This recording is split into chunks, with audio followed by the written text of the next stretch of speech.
Can the U.S. government seize property that belonged to a foreign entity in America? Are foreign property investments in America safe?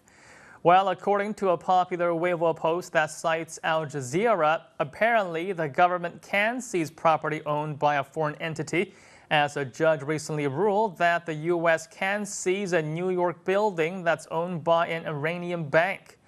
The article states that the 36-story tower in Midtown Manhattan is funneling money from its revenue in secret to a state-owned Iranian bank in Tehran, and that the building is co-owned by Alavi Foundation, a non-profit charitable organization that supports Islamic culture in the U.S. The Iranian government has been designated by the U.S. as a sponsor of international terrorism, and a Manhattan U.S. attorney said in a statement that the ruling paves the way for the largest ever terrorism-related forfeiture and provides a means of compensating victims of Iranian-sponsored terrorism. The building is located on Fifth Avenue and was estimated to be worth $83 million in 1989. And now let's take a look at how Chinese internet users felt about this asset seizure. What a shame. If the U.S. government confiscates the properties of those they do not like, no one should have the confidence to invest in American real estate in the future. This is not reasonable at all.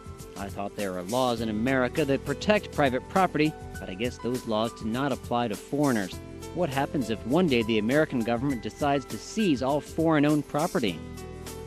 I bet all those corrupt Chinese officials with American properties are worried now because it seems America can take away their property at will.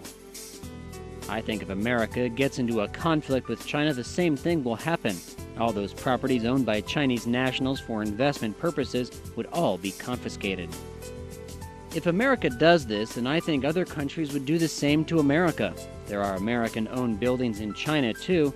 If things get bad between the two countries, we can confiscate American property.